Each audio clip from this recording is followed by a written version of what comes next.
to cover, so I am very gingerly going to sit up in my chair. And welcome all of you. And I'm welcoming you to Wealth Day. So for those of you who attended yesterday's kickoff session, you know that we gave you a snapshot of the week's events. But each and every day, we are going to be gathering for an opening session. All right. And I know that this is really tough with Zoom. I know that we all need to we need to come together. We want to meet, we want to network, we want to chat, and that we're totally missing out on those hallway conversations.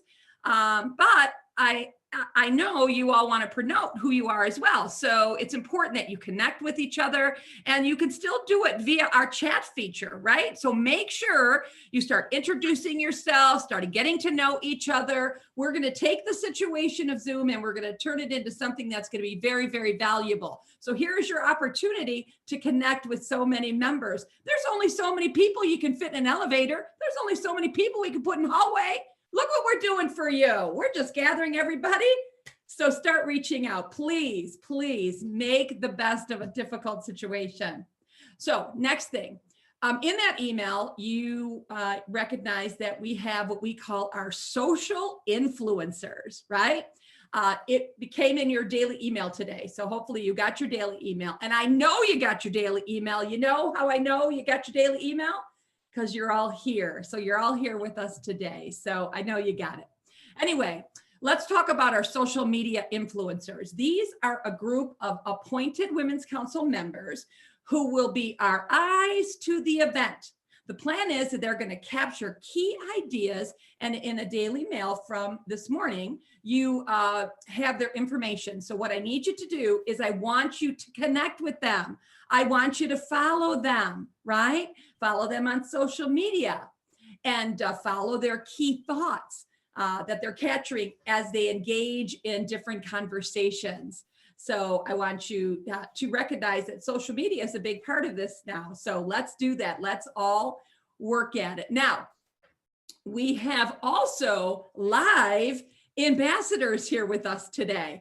And their whole job is to welcome you and make you feel comfortable and answer any questions that you may have. So with these groups, they're going to personalize the experience. Because isn't that what Women's Council is all about? It's that personal experience that we bring to the table. I know that our ambassadors are here to help you. They're here to guide you, especially those who are it's their first time conference attendees. So I ask you to reach out to them. As a matter of fact, you're going to recognize them in these Zoom rooms because of the fact that they have that bright orange background, right? And we've already talked about the fact that you've got the bingo card and you're going to be connecting that way as well. So can I please get let's do some jazz hands for our ambassadors. I want to see jazz hands. Come on, there you go. Come on, Jeff, a little enthusiasm with those jazz hands. There you go. We got, we're sitting in these chairs. We've got to get some motion going. Okay, so that jazz hands was for our ambassadors. Let's do some finger snapping for our social media influencers. Come on, enthusiasm. There you go. Great job. Thank you so much. All right, so I got to get you in with our speakers. So our coach, Miss Angela. So hang on a second. Couple of housekeeping announcements. Oh, and Cindy has a couple of questions. So Cindy is going to put up a couple of questions, and we're going to be polling you guys. So if you could answer those, that would be helpful as well. So a couple of housekeeping announcements. Did you see in today's daily email that we have Zoom backgrounds for all of you to use? We've already mentioned the ambassador using social media backgrounds. Now we have some for you as well. I see that many of you are using it already, so that makes me happy. But I will tell you too, as with my background, I just have a plain background, so that works as well. And while we are doing these housekeeping announcements, I hope you saw in today's daily email that this evening we are going to be creating vision boards. So here's the plan. You could do this a couple of ways. you may need to go out and buy some poster board like we used to do for our kids, and typical craft supplies. Someone says that they're creators, and I love that idea. Or for those of you who are a little bit more on the techie side, maybe what you're going to do is you're going to use your Canva, or maybe you want to download Canva. But we're going to be doing vision boards in a safe space among peers. So I hope you can join us. And I believe that's with Sam and Jolie. So that should be a very good time. And then speaking of running out and getting some supplies, I want to prepare you for tomorrow, because tomorrow we're doing a cooking demonstration. And there are some items that you may need to get at the store. So that's going to be fun as well. And of course, speaking about tomorrow, we also have the virtual power walk and run. And we're going to be giving out some prizes there. So as you can see, here it is, only Tuesday, and it's going to be a busy week. So, okay, let me take you back to today. We have 9 sessions today, 9 sessions, and it's our goal to give you wealth tools and tips. This is Chris Lee's big day. She likes this big day. Now the plan with these wealth tips is to have you realize that you're going to pay for your dues dozens and hundreds of times over. So today we're covering topics like management and running a business properly, how to prepare an exit strategy. That's your retirement plan, I call that. Investing for financial freedom. And in tech tips, we will cover wealth apps. There are so many apps out there. It's sort of hard to get through them. So we're going to give you some tips there. We're going to pare it down in a straightforward way to give you the information and tools you need to make more money. And of course, we scored a total coup when by having Lawrence Yun come and speak to us. Lawrence Yun, the NAR chief economist, he's going to speak to us today. And he will hand us a flashlight of sorts for the road ahead. And in this uncertain environment, that's very helpful. And he's always good at giving us a big picture, both in an economic way as well as political. So, and then it was already mentioned, we had somebody read something already, but it's already mentioned, speaking of politics, I must say there are things happening today, and it's called what? An election. Yeah, we've got the big election happening today. And interestingly enough, we were thinking, if 76% of our members invest in RPAC, then my guess is that 100% of you have voted. So thank you for your investment. Thank you for everything you do for us. So if you haven't already voted, make sure you take the time to get out and cast your vote. That would be the right thing to do. So how are we doing? How many of you voted? Oh my gosh, Jeff, so close, 91%. Okay, so there's a small amount of you that are going to get yourselves out there, get to those polls, and get those vote cast. That's wonderful as well. Did we put the other one up? How did we do with our other polling question, Jeff? Do we know? Yes, we do. First-time attendees are 30%. So 30% are first-time attendees. Good job. Well, this is wonderful. Jeff, is that consistent with what we've had in the past? Or is that a little higher? Well, we haven't done a poll before, but my guess is it's probably highest percentage-wise that we've ever had before. I have to agree. I'm gonna think that that's a little bit high as well, and that makes me very happy. And that's the beauty of Zoom. We have the opportunity to connect with more people because we are still sitting in our offices and hanging out and experiencing this wonderful conference together. So, what time do I have? Is it time? I think it's time. In the effort to stay in within our time frames, I would like to take the time at this moment to introduce somebody, because here's another thing you may not be aware of. You get to actually stay on this Zoom link. You don't have to leave to go to the next conference to hear from our next speaker. So that's pretty exciting as well. You are going to be hearing from Angela Territo. I hope I'm saying that right, Miss Angela. Yes, you are. Awesome. And you're going to love her, you guys. This lady here, she's got it going on. They don't call her coach for nothing. And now I have some words I'm supposed to say. That was just me endorsing you, Coach Angela. Thank you, Brenda Lee. All right, so hang on, don't go yet. Let's see here. You bring over 4 decades of real estate experience from over 50,000 realtors that you have worked with. You're a national speaker, a coach, a broker, and a course writer and instructor. Wonderful. Angela, thank you so much for spending time with us today. I hand it over to you, Angela. Thank you so much, Brenda Lee. Good morning, everyone. I hope everyone is wearing their pearls in honor of RBG. I pulled out my mama's pearls. She wore these on her wedding day, and I'm, don't wear them very often, but I thought today was a very good excuse to empower women. And I'm going to include the gentlemen that are on the call too. We want you empowered as well, Jeff and whoever else is here. So today we're going to talk about how to supercharge your bottom line. And I'm hoping that in your email you received this morning, everyone has downloaded and printed out the handout for today's workshop. I want you working on this and really soul searching a little bit here, because we need to get you ready. 2020 is almost over. We are in the home stretch now, and now's the time for your business planning for 2021. We want everyone on this call to be ready. So make sure you've got your handout printed out, and we're going to go through some really great things here today. So I do need to make one little adjustment here. Let's see if I can move this over. Okay.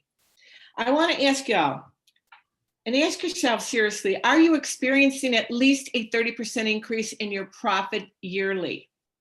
30%. And how's your work-life balance? I know right now this year it's a little crazy. I know there's people on this call that are homeschooling their children and juggling a lot of things that are going on right now due to COVID. However, we have made it through this year. We've just got a couple months left to go. We are in the home stretch here, and we are going to make it. However, we need to ask ourselves, do you ever wonder why you're not motivated, or you can't seem to follow a schedule or a plan? Again, that's where we got to dig real deep here, and we got to really find out where you are right now and get those emotions in order, because we've got some work to do. Okay, we got to get this, technical difficulty here. Okay, so one of the first things we need to ask ourselves, I'm so sorry. Here we go. We need to know what motivates yourself. Are you a person that gets motivated financially, or are you a person that feels most comfortable being secure? Or are you someone that loves to win awards, beat out your competition, go for that recognition? It's very important that you write this down in your handout and let us know really what motivates you. Knowing yourself is the first step in really getting you out there to serve others. One of the things that holds us back from really growing into that superstar is our own fear. Many people have fears of failure. Many people have fears of success. Fear of failure is when you are sitting there going, geez, I know I need to do this. I know what to do to get started, but I can't seem to kick it off. I don't know what's wrong with me. And if you really do some soul searching here, you may find out that you have a fear of failure. And that is all about trying something and feeling that you're not successful or you're not going to get there. So be sure to tap into those feelings of failure. Make sure when you fail, you are failing forward. Okay, there is nothing wrong with learning a lesson, and there's nothing wrong with getting back up on that bicycle and trying over and over and over again. There are also fears that come into play regarding the word success. Many people are very, very much afraid of fear of success. And what it boils down to is, gee, I know I'd love to buy that brand new house. I'd love to build a team. I'd love to open an office. However, how will my life change? Will I still be the same person? Will I have time to enjoy my life, my family, my marriage? Will I be able to take care of my children? Will I be able to take care of my parents that need me? Fear of success really comes into play a lot and feeds into procrastination. So make sure that you are understanding where the fear of failure or success comes into play. I know there's a lot of speakers out there that talk about, why you're in real estate and where do you want to go in your business and things like that. Until you really can see who you are and what your desire is for this business, it's really hard to move forward. I remember when I first got my real estate license, I was 24, I was in college, and I just wanted a great paying summer job. And I was very happy with selling homes from May to September and then going back and working on my college degree. That was my level of commitment. That's not real high, is it? It's really not very high.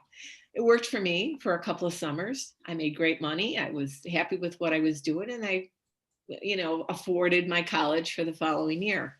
However, that's not a real good level of commitment to your business. So make sure you take the time to look at who you are, where you're going, and what you want to accomplish.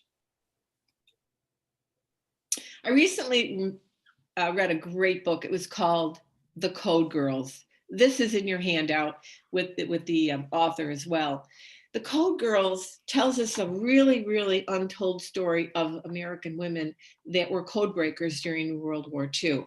And it was 1941, and many college students out of the Seven Sisters College, these would be the Ivy League schools, a lot of women students were getting letters from the government, and they were targeting women that spoke languages, maybe were math students, liked astronomy, liked history, some psychology, and they were targeting these women right after our Pearl Harbor attack in 1941.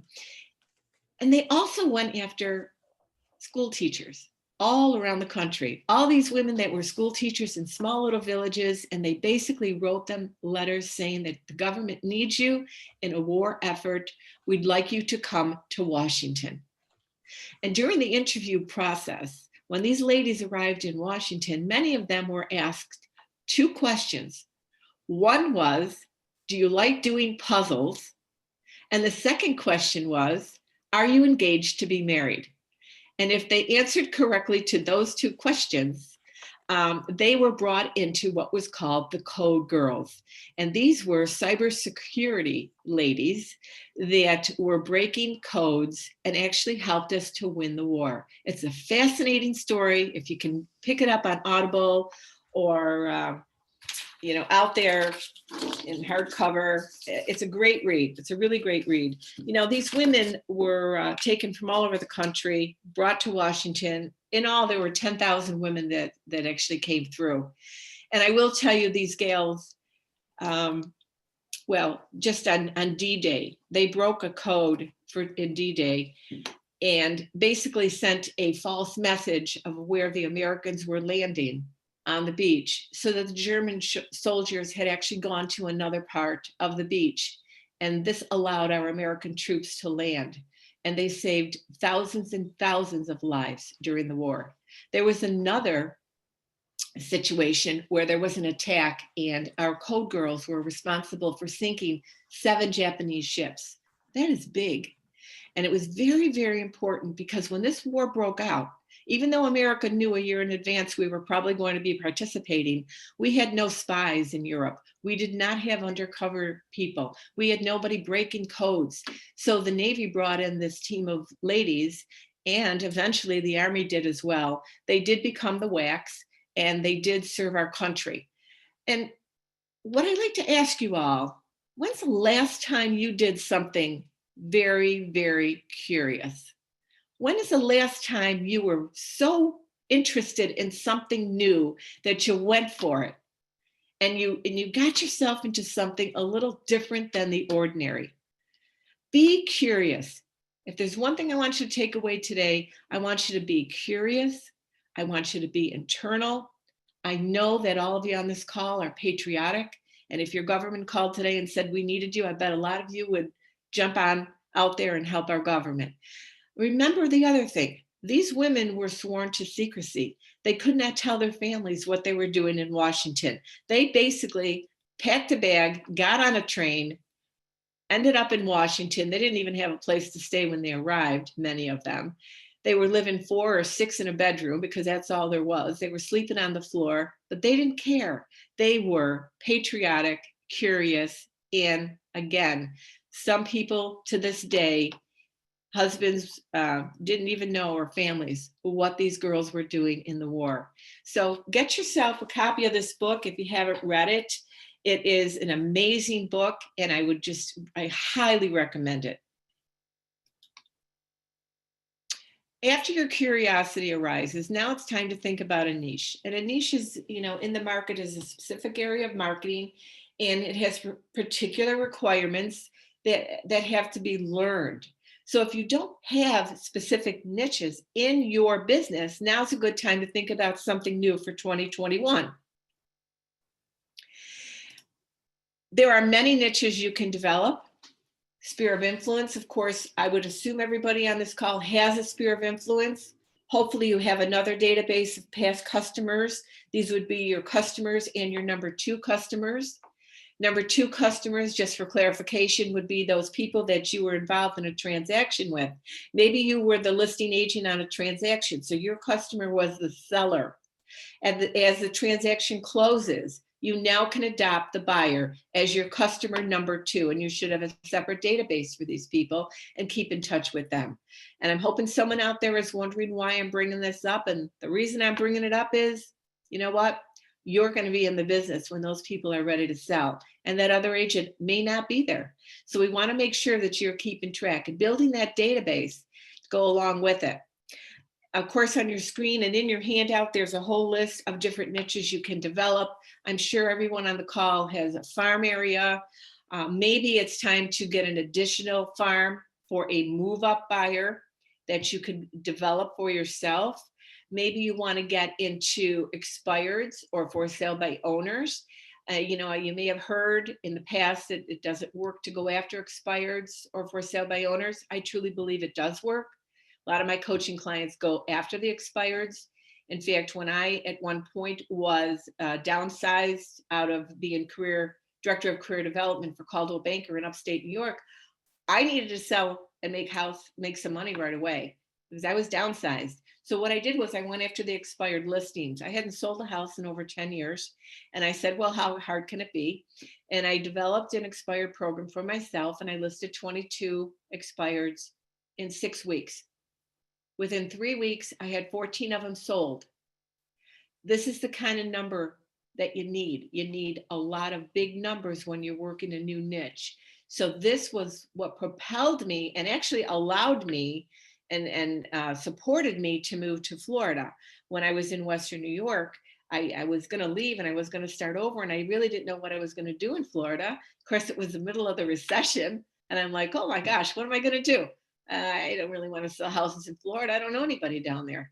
So I sold houses in Western New York before I left and closed them all virtually. So all the things we're doing today in real estate, always recycle. I know today we're all wrapped up in Zoom calls. Well, that's virtual selling, which we did in the 80s and 90s when people had a lot of relocation business going on. Really no different. We just have to get used to it again with our new technology.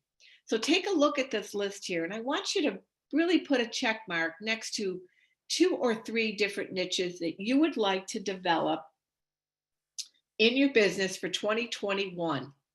And it could be anything from distressed properties all the way over to the other side of the coin, which is your luxury market.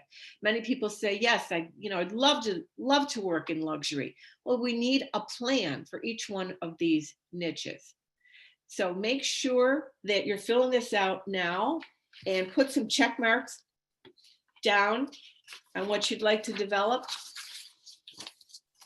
There are other ways to develop niches as well. You're going to have to do some skill building, of course. You can check realtor.org. We'll have all of our 28 designations and certifications on there that you can tap into, get yourself some skill building, and learn what needs to be done when it comes to developing these niches. One of the first things I suggest you to do in your niche is to study the analytics of the marketplace. Always go to your multiple listing service and find out the numbers. We need to know. If you're going into luxury, you need to know how many luxury homes actually sold last year in your marketplace. You need to know how many expired. You need to know things like days on market, all these different numbers. The other tool that I highly recommend, if you have it in your marketplace, is please use Realtors Property Resource. It's a member benefit from the National Association of Realtors. It is there for you to use. You can look at property all across America. I trained all over the state of Florida on this, over 20,000 realtors just in Realtor Property Resource. It is an amazing tool and it's free to use. You know, real estate has a lot of bells and whistles. There's always someplace you could spend money and buy another magic trick to find the real answers here and how to be successful in real estate. You have this. This is given to you. It's an amazing, amazing tool. So study the analytics of your marketplace before you develop your new niche. It's one of the things we have to do. Here's a slide I put up, and this is basically for expired properties. If you are going to go into expired listings, one of the things you need to always look at is the percentage and numbers of properties that are going to be affected. Take a look at the number of listed and unlisted properties, and also look at the list price to sale price ratio. Make sure it is where you want to be. Make sure it's the price range you want to work in. Average sales price. Always study these numbers and always study days on market. Days on market is the pulse of your marketplace. Just by going into multiple listing service, you can check the days on market in the specific areas that you want to work in.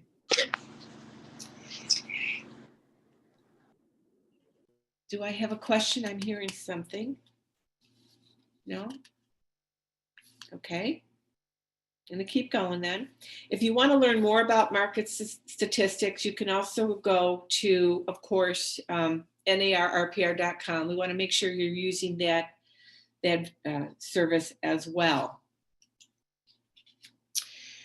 When you get into a new niche, it's very important that we follow the code of ethics. In Article 11, it does state, and this is in your handout, everyone, that you have to conform to the standards of praxis and the competence which is reasonably expected by the public. Remember, everything we do, we have to take care of the public, and that's specifically what Article 11 covers. I think it's on page 2 of the handout. We have duties to clients and customers, duty to the public, and duties to other realtors. You know, it is very upsetting to clients when we start to sell a property or help them purchase a property where we don't have sufficient background on. If you're a strong residential agent and all of a sudden you decide to go out and do a commercial transaction, don't we owe it to our customers to say, gee, I'm really not skilled in that. I really think that I need to do a little more work on myself to be able to represent you appropriately and do what's in your best interest. And then what about duties to realtors?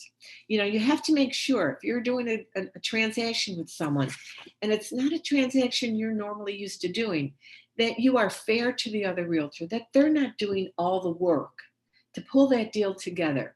Your competency needs to be there.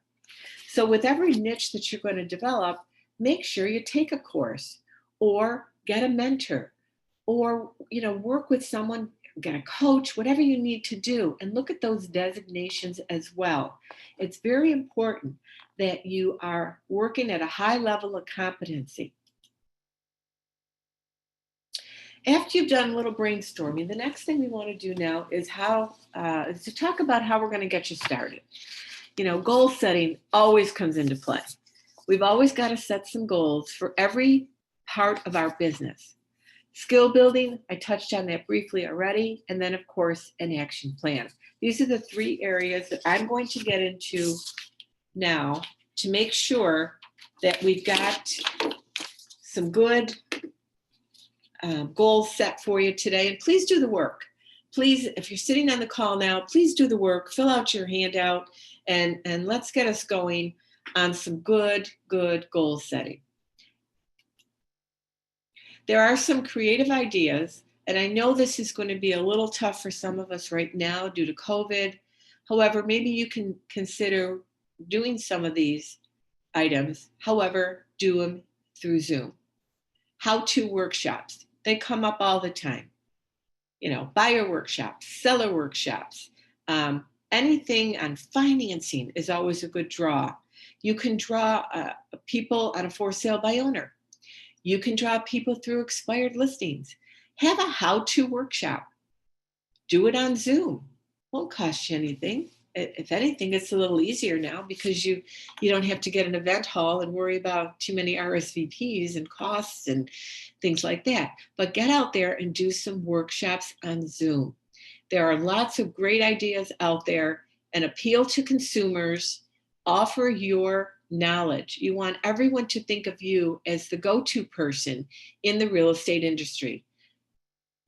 You want them to come to you for all questions that come up. So how-to workshops are great. The other thing could be a community development, volunteering. This would be working for your town or your city, getting into some of the committee work or volunteering for zoning in areas that you work in where you can actually be known as the local realtor expert. However, these are with the employees of the city that you live in. Colleges and internships, they are amazing. Colleges come into play when you have gone to them, and you could be an alumni.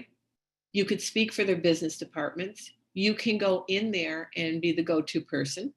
I actually spoke at a course at my local college on entrepreneurship, and it was fun. It was great. People wanted to know about starting their own business, and I spoke about how I started my business in real estate. This young group of college students, there were about 100 in the room. They had lots and lots of questions about being self-employed, great creative ideas and what they wanted to do to start their business. And let's face it, we are all experts at being self-employed, aren't we? So let's share that knowledge. The other thing that came to me through my volunteering at colleges was I had the ability to attend alumni functions. And even if you don't or didn't attend a particular college, you can actually go and join the alumni and help them out. So we have a lot of different ins when it comes to colleges. One is through the business department, specific courses. One would be going through alumni functions and joining. See, when you have lived in an area for a while and you are ready to give back to your area, being a volunteer on the college level is a great way to go. There are so many things that the colleges need, and their perception of you is that you are successful and ready to give back, as I know that everyone on this call is. So make sure that your community knows about you. The last part of this is internships. There was a time when I was leaving Rochester, New York, coming down to Florida, and I needed an intern to help me. So I actually wrote a job posting for an internship, and I got it posted at my local college in Rochester, New York. And I began receiving applications from all these great business students on how they could learn how to run a business. Some were interested in real estate, most were not. It was mostly an internship on how to run a small business. And that's key to getting yourself launched here. Not everyone in college wants to learn about getting into real estate. Some of us get into it by accident. Some of us think it's a part-time position, but there's a lot of different ways to get into the real estate profession. I can remember my grandmother back in the 20s and 30s. Well, she was flipping houses before it ever became popular. My grandfather and her would buy a house, he would rehab it, and the next thing you knew, a month or two later, he'd come home and my grandmother would say, "Hey, guess what? I sold the house today and I made $500 and we're moving." And my grandfather would say, "Oh my God, that was big money in those days." And he'd say, "Where are we moving to?" And she'd say, "Well, I got my eye on a house around the corner. I think we should buy it and, we'll flip it again." And this was what my grandmother was doing, because remember, in those days, there weren't many careers for ladies to do. Bringing us back to the code girls, it was pretty amazing that these girls got out there and did all these great things for our government. Anyway, back to internships. I, at one time, had an intern in Rochester, New York, and at the same time, I had an intern in Florida at Nova Southwestern. It was a good time. I needed help in both marketplaces, and I was struggling. I wasn't able to really hire a full-time person. So what I did was I learned to, bring in interns into my business, and I invited them to learn the real estate business. They came on my coaching calls. They were on my listing presentations. They came to my open houses. They did my database work for me, CRM work, my marketing. And if you think about, if you're struggling with technology, the best thing you can do is get an intern to help you in your business. That's for sure. They were thrilled to learn the business. And one today is still a commercial real estate agent in Florida. And I'm so proud of him. So, great relationships, a lot of giving. Internships help tremendously. One note of caution: if you are going to go into internships, be aware of the school schedule. Know when their semesters begin and know when they end, and also know when exams are. And if you are bringing an internship in to work with you for possibly 10 hours a week, it's mostly going to be virtual. However, make sure you get to see them once every couple of weeks to keep the interest and to keep them, involved. And tell them right in the beginning, listen, I want to know when your exams are. I want you to know that I'm not going to bother you during exam week. Just give me a heads up and we'll get your work done ahead of time, or we'll take care of it afterwards. And it really, really was great. Before COVID, I always had client appreciation parties. I don't know if many on the call have done that before. It was always fun. The one thing that I did in December was I ran a holiday party, and it would always be the third Sunday in December. And my home was open to all my friends and coworkers. Not coworkers, clients that had done business with me through the year. And I'd say, stop in. I'm having cookies and hot chocolate, glass of wine, bring the family. You're more than welcome to come into my home and say hello. And I would tell you, I would get 60 to 70 people on a Sunday afternoon marching through my home, looking at my Christmas tree, having cookie. Basically people, when you invite them into your home, they consider you to be more than just a realtor. They consider you to be one of their lifetime professionals. And that's what you want to do in building your relationships with everyone you work with. You want to make sure that you are not only the go-to person, but raise yourself up a level and make sure that you are the one that they feel totally comfortable coming to with all of their questions. And a lot of times questions can be really silly ones. I remember a young lady that I helped her and her husband buy their first home. She called me up one day and she says, "I'm out shopping." And I said, okay. I thought it was odd that she might call me when she was shopping. Basically, she was shopping for a swing set. And she called me up. She goes, "Which one should I buy?" I was thrilled. I thought that was kind of a cool thing. So I said, well, given the size of your backyard, you want to buy something about 20 feet wide, nothing bigger, because she was looking at these monster ones. I also explained to her that she should put it right in front of the kitchen window so that she could look directly out and see the kids. And I told her not to overspend, because in Western New York, your swing sets and all that were included. They were cemented into the ground. which she didn't know or realize. So it was kind of a cool phone call to get from someone. And I realized that she did, still need me as a resource person. And she sent me a lot of referrals over the years. So I was very glad to hear from her. And it was a really nice thing to do. In addition to the winter party, I also gave a summer party.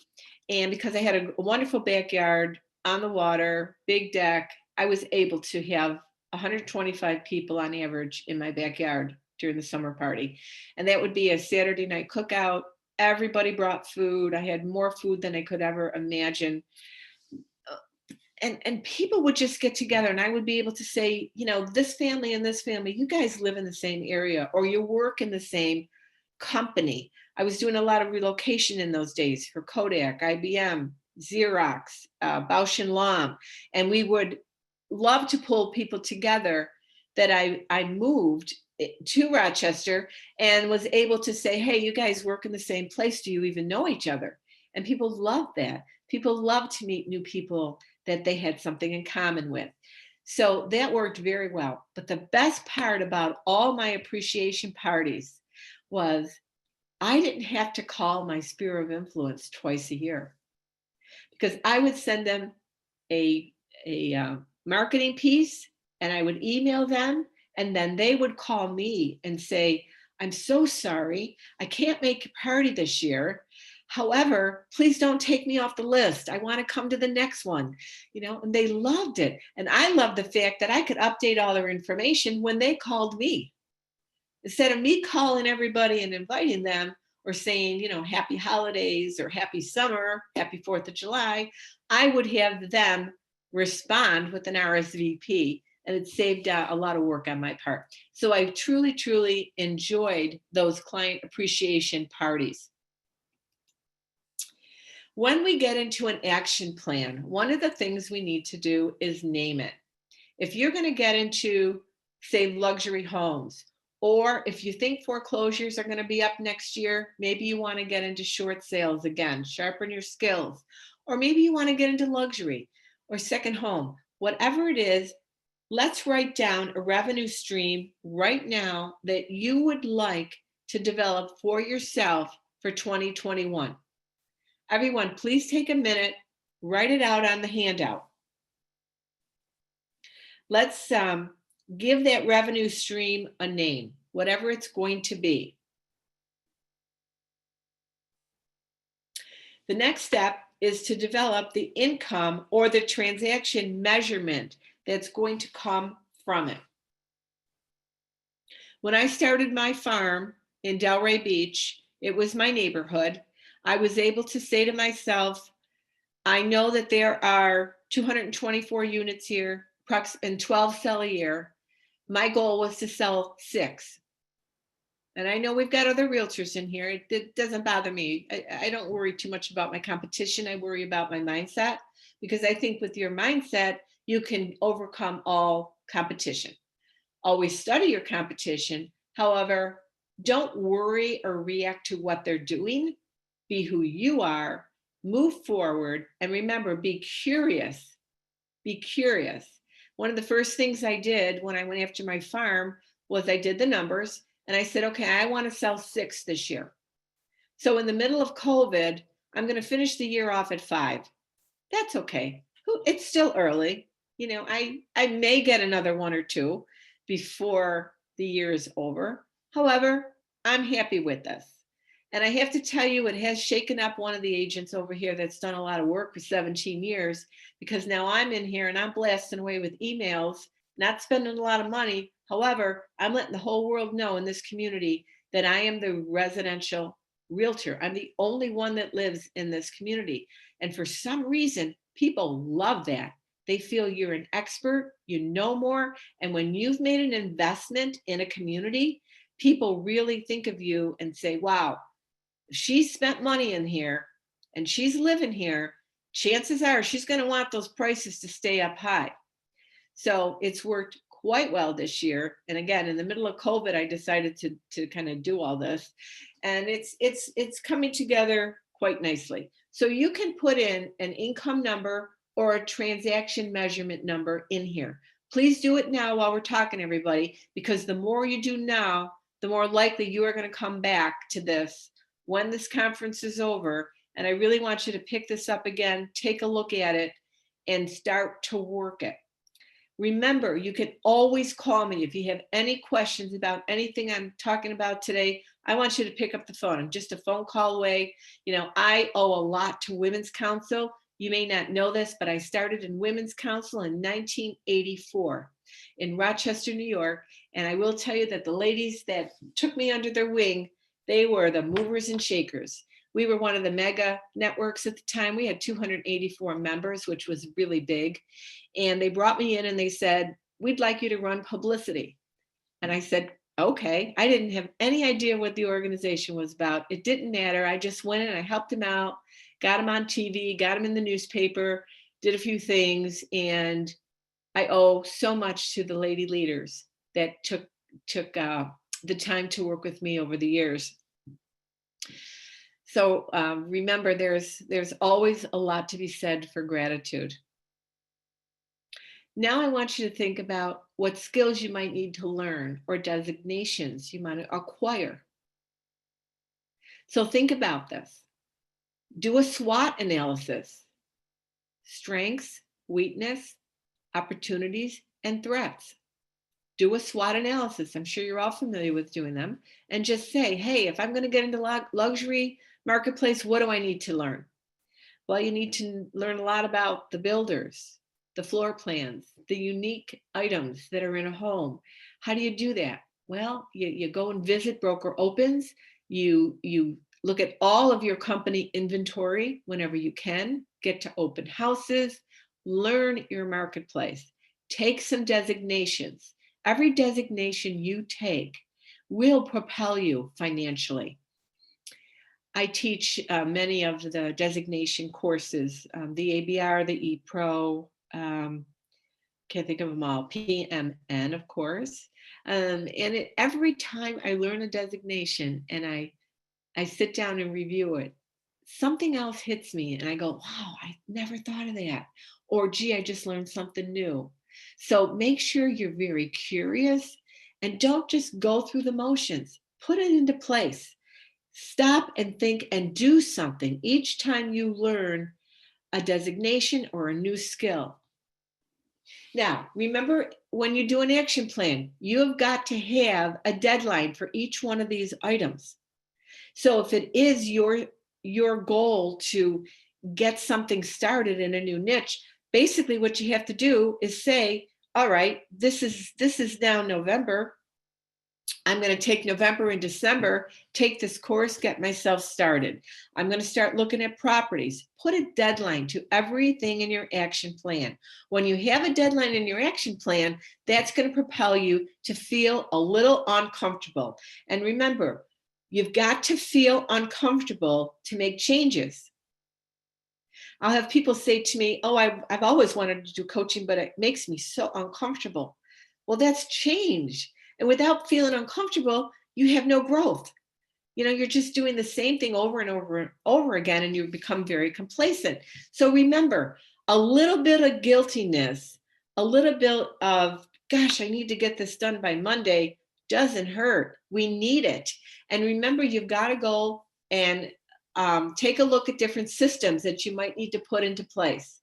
Maybe you want to become an international broker. Well, then maybe you need to take the CIPS. Maybe you need to join a global group. There's many different things you can do to really develop yourself and be that specialist. Remember also to include all these different talents and things that you're adding in your social media and your marketing efforts. And remember, on social media, every different platform has a little different level of acceptability. In other words, when you go on Facebook, they really don't want to see all your listings on there. You're probably looking at about a 75% personal, fun postings and maybe 25% business. The other thing too is to recognize LinkedIn, of course, is more professional postings, things like that. And I'm going to laugh with you on this one because I do a lot of Facebook postings, and I will tell you that I get more responses of engagement of recipes that I cook than anything else. And it's not Pinterest, it's Facebook.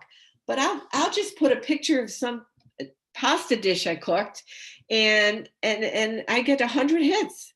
What's in it? That looks good. Oh my God, that's great.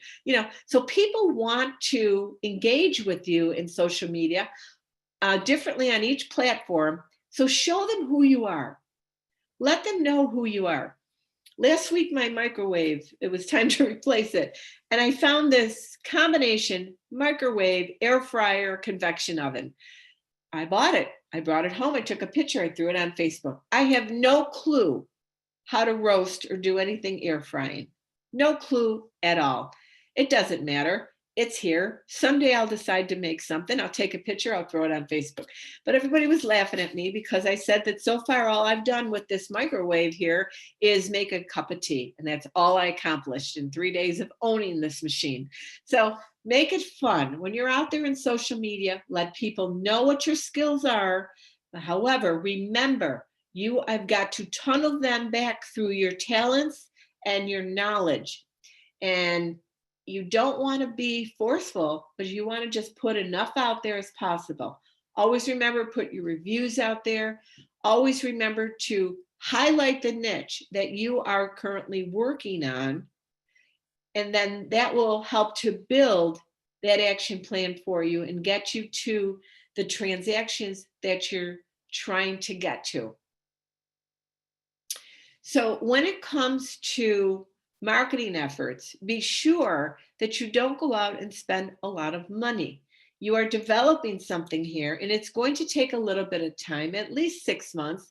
In fact, when it comes to farms, many farms, the statistic is that you really don't get any cash back or success for 12 to 18 months in many farm areas. And I said, well, when I was developing my condominium farm here, I said, well, that's not going to work for me. There's 12 houses selling, condos selling a year. I'm going to sell 6. I know half the people that live here. I just need to let them know I'm in real estate. And bam, the phone started ringing. People would call me up off someone else's listing and say, hey, I live in this community. I want to buy another unit. Can you write the sale for me? That was my first one. I was shocked. I never thought that would happen. I had done very little marketing. I think I did 1 email, nothing in hard print at this point. And about 2 weeks ago, I got a call from a lady that lives here. And she says, I would like my daughter to buy this particular condo listing that's in your community. Again, not my listing. Okay, I had 3 others, but they were not calling on mine. And I told her I would be glad to talk to her daughter. Well, it turned out that the one that she wanted to buy already had a cash offer on it. We put a backup offer, and I said, we'll do a backup. However, you should be looking because everything's selling quickly right now. All of a sudden, she said, well, let's put a backup offer on this other one. Well, the other one happened to be my listing. So I wrote a double bubble off a referral. And I was like, yay, that's the way it's supposed to work. And again, very little expense was spent on this particular farm area. But I hit the pavement. People knew me. I played a little golf with the golf group. I'd hang out the pool once in a while. You got to be visible. And when I'm showing property here, I will tell you, I have my work purse. They know I'm working because I'm carrying my little purse, and I linger and I introduce all the neighbors to everybody, all these new buyers that are coming in. And that's how you work it. It doesn't take money. It takes boots on the ground to get to know the people. And if people like you, they want to help you, especially in retirement communities, right? There's so many people out there that want to be needed. They want to feel like they're contributing to their community. Help them feel important. Help people feel good about themselves. Remember the old book, The 1 Minute Manager? It was all about catching somebody doing something right. Find somebody that's doing something right and let them know you see it, you appreciate it, and Thank you for doing that for me, because that is what really builds those relationships. All these plans are wonderful and you got to do them. You got to have them. You got to look at them once in a while, and you got to decide how you can tweak them and get a little more out of each plan that you're writing. However, it's all about building those relationships, and Women's Council of Realtors is really all about relationship building. If you don't have a plan right now for referral business, get on it. You've got all these members nationwide that want to do referral business with you. Get your database together. Start getting a hold of these people. Try to meet everybody, even if you're on a Zoom call. Write down a few people's names that are on the call that you haven't met. You can do it today. Throughout this entire conference. And I want you to write down a few people's names, and I want you to call them and say, hey, we were on the same Zoom meeting for Women's Council of Realtors yesterday. I saw your name. I haven't met you. Love to get to know what kind of business you do, where you're located, what's your average sale price, what kind of leads are you looking for? Boy, you call somebody up and you tell them you want to help build their business, they're going to come back to you and they're going to build your business. So remember, you've got such a great vehicle right here this week, especially. Get to know some of the people that are in your chat box and make sure you get going on this. You should have a revenue stream name called WCR Referrals, and you should be able to work it. I remember when my daughter was just a little girl and I was a single mom, I did a ton of referral business because, quite honestly, I didn't have the money to pay for a babysitter for all the hours I really needed to run around with buyers. So many times I stayed home, worked on the phone, did a ton of relocation business and referral business. And what a stream of income that was for me. It was great. In fact, we had a company that I was an agent with. We had 600 members, agents at the company. And 2 years in a row, I won an award for the most referrals placed. To me, it was a no-brainer. You just get on the phone, call people, send some emails out. And the next thing you know, someone's calling you saying, can you handle this property in such and such a town? And I was getting checks every week, every month I was getting checks from my referrals. So if you haven't done it yet, get your WCR referral network started. Get one started for every designation and every professional group that you belong to. Make sure you have your neighbors. Make sure you have your family. Each different group will help you if you educate them as to who you are and what you know. All of your groups need to be on social media, and all of them need to hear from you regarding marketing. Remember that everyone you know is in some sort of social media. They may not be Facebook people. They might be Instagram people. They might be on TikTok. They might be on LinkedIn.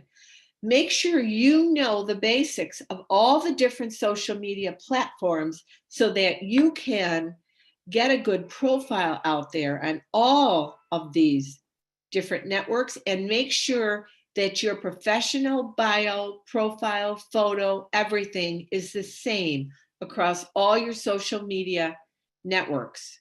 If you were to look me up, my website, my Facebook, my LinkedIn, all of my platforms have the same photo.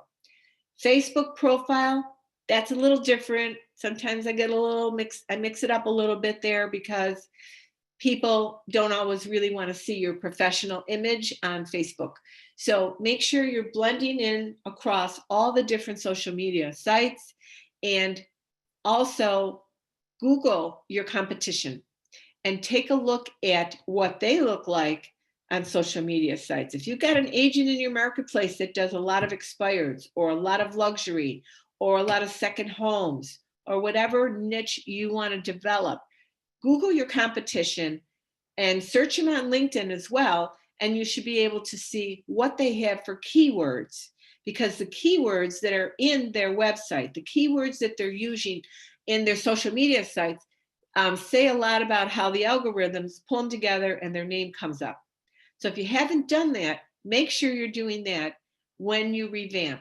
And I do tell all the agents that I work with, at the end of the year is a good time when we're a little bit slower during the holidays, not a bad idea to check all your social media profiles and your competition and update things. That is something that should be done on a regular basis as well. Maybe what you might need to do regarding a revenue stream would be to, pick 3 that are on the list in the handout and write a little plan for each one and then schedule it.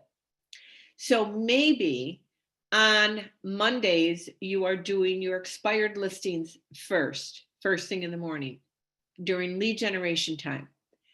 Maybe on Tuesdays, your focus, and I mean, I'm on crystal clear focus, should be on for sale by owners.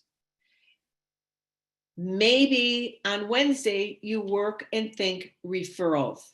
This way, if you take a block of time, an hour or 2 a day, and keep that focus where it is, that's one way to get through the procrastination by having it all scheduled. When it's scheduled, and your lead generation should always be scheduled, we want to make sure that you are feeling a little bit uncomfortable, a little bit guilty for not doing it, okay? That is good pressure. I consider that to be good pressure. So schedule it and make sure it comes up everywhere. Have it on your cell phone, in your clock function, have it in your email for reminders, pulling from your calendar. Make sure you have it in front of you all the time so you know what you should be doing on a 1 or 2 hour block of time, and then focus that way. Another coaching tip that I give to a lot of my people is to say, social media is, you're never done with social media. Take one platform a month, and all of your free time, devote it. I did this with LinkedIn. I took a month and I said, this is going to be main focus this month is LinkedIn. I'm going to learn new skills about LinkedIn. I'm going to increase my network.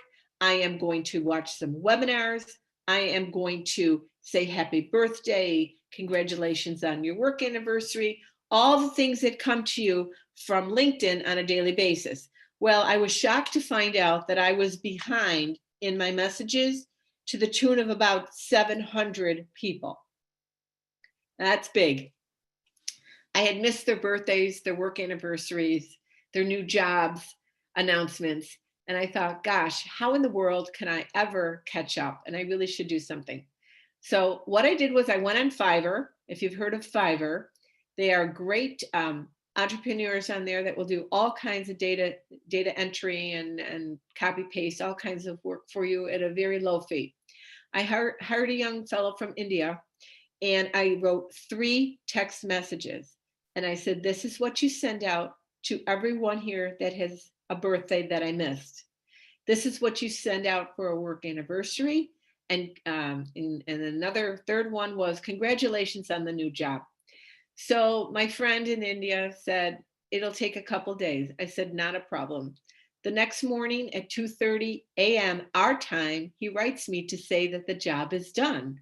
So I wrote him back and I go, how in the world did you get that done? And he says, I have 2 little brothers. I'm in college and they did it for me. And the cost was $20. And he thanked me. He said, you have fed my family for a month. Wow. And that was like, just got me, So I did hire him to do some other things for me at a much more aggressive rate, of course, because on Fiverr, there's a lot of things you can get done for you in your business at $5 for a couple of hours of work. But after that, they expect you to rehire them and pay a little more for the services. So if you haven't used Fiverr, it is a great source for virtual assistants. And great people on there as well. Now we've got, I think we've covered everything here. I want to go to the next screen. One of the things we have to do is measure our results. If we're not measuring our results, how do we know what we're doing? How are we going to keep motivated? So whatever you need to do to give yourself just a little bit of guilt and a little bit of push and keep that curiosity going. Set it up again in your calendars, weekly, monthly, quarterly, or yearly, and make sure you know what's going on in that niche and what you are doing in that niche. Are you building the niche, or are you just hanging out thinking you want to have this niche? So make sure you measure your results all the time. Okay. I do a lot of monthly measuring of everything I do. I start every month. On the top of my calendar, I put down certain amount of listing appointments, certain amount of buyer appointments, certain amount of new coaching clients, certain amount of purchase offers, right at the top of my calendar, right on the main page of the month. And then I look at that every week to figure out, am I moving along? Where is my time gone this week? I used to put down all my lead generation, and I knew for every area of my business what I needed to do for lead generation. When I was full-time in real estate years ago, back again in Western New York, my magic number was 50. I knew I needed to speak to 50 contacts each week to be able to have one transaction a week. And in my mind, a transaction was a listing taken or a purchase offer completed. That's what I called my transactions. So my goal was to talk to 50 people a week, 10 a day. Could be expired, could be FSBO, could be sphere of influence, past client, didn't matter. If I talked to 50, I was going to write a transaction each week. I kept that up for 28 weeks, and I was thrilled. That was my career success before I missed a week. So I'm telling you, the results being measured, you have to do it. Figure out what works for you. If you're stuck on this, you need help, I just want you to call me and I will help you get this going. If you don't measure your results, it is a dream. Everything we're talking about, everything you've been taught is a dream until you measure it. And you've got to have that feeling of success. You've got to feel like you're moving in the right direction. And remember, be curious. If there were 10 houses that expired in your marketplace this week and 2 were relisted, go and find out who relisted them. Maybe they're the agents you need to watch a little bit, okay? Or beat them out next time, right? So always measure everything you're doing. I am a firm believer in daily affirmations. I think it's very important to set these up for yourself. You might want 5 or 6 to have that you repeat on a daily basis. I like starting out, I'm happy and grateful that I sold, and I would put the number, 20 luxury homes in 2021, or whatever you want to put in here, okay? Write your affirmations, say them out loud, have them on your desk, put them as your wallpaper on your cell phone, have one near your nightstand, put one on the refrigerator, okay? Right now we're all going to the refrigerator a lot because we need to stretch from our desk and get up once in a while, right? And it's important when you are working that every 50 minutes you stand up, walk around, stretch a little bit, get some water, and then get back to your desk. So make sure that you are doing the daily affirmations with your new niche, and make sure that you are putting this in your mind so you're internalizing. Some closing thoughts and tips. And let me have to move this over here. Okay. Successful agents spend many hours each week working on their business plans to create the niches they desire. You can't just say, I'm going to do this. You need to study it every week and spend time in it and plan on how you're going to create these niches. And then remember, change is the only constant in your life and in your business. Embrace change. Don't say, oh my God, I hate change. Well, that's part of life. We have to like it and we have to embrace it. We are the leaders in the real estate marketplace. Women's Council of Realtors not only builds leaders, we are the leaders. So embrace that change. You got plenty of people to call and get help on things. Just go for it. And always be ahead of the market changes and new sources of business, whether they are technology driven or generational. Be curious and be internal. I want to thank you. It has been my pleasure to be on this call with all of you today. Stay curious, be internal, and your business and growth will follow. I'm not sure if we have any questions or anything in the chat.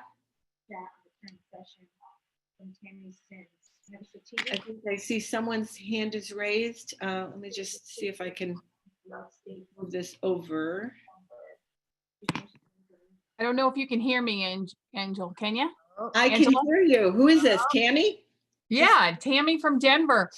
Hey, you know, I noticed you made a comment about Facebook, and I have the personal one and I have the business one, and I'm thinking they should be one with the 75-25 rule. Is that correct, what you're thinking? I mean, it's always different when I hear from folks. Sure. Thank you. Here's what happened to me, Tammy, and thanks for putting your hand up. I'm not sure if there's anyone else with their hand up. My screen is still on here. I'm gonna, actually, I'm gonna do something real quick. Anyway, with me, Facebook started out as just Facebook profile, and over the years it grew to close to 5,000 people. Because I did put all my professional friends in there as friends, basically. And Facebook does say on the profile, they want to see 75% fun, family, engagement, and about 25% business. I then started a business page that I can put more business on there. And I put about 20 to 25% of personal stuff in there just so people can see me on a sailboat or cooking something. And I kind of flip it that way. And I think this way you'll stay out of Facebook jail. I think it's also important not to put anything religious too much out there and not much political out there, because Facebook can shut you down. Does that help you, Tammy? Thank you so much. Good job today. Got a lot of content. I'll be calling you. Oh, you call me anytime. Thank you. Anyone else? There's a lot going on in chat. Does anyone else have a question? Coach, Yes. I saw a lot of people asking what you meant by orphaned agent. Ah, very good. And who is this? This is Claudia Gaitan. I'm one of the ambassadors, and I was reading the chats. Hi, is your name pronounced Claudia? I'm sorry? Claudia. Yes. Okay. So an orphan agent is an agent that got into real estate and unfortunately didn't make it past their first or second year in the business. As we know, the dropout rate is about 97% that don't make it in the real estate business after their first year.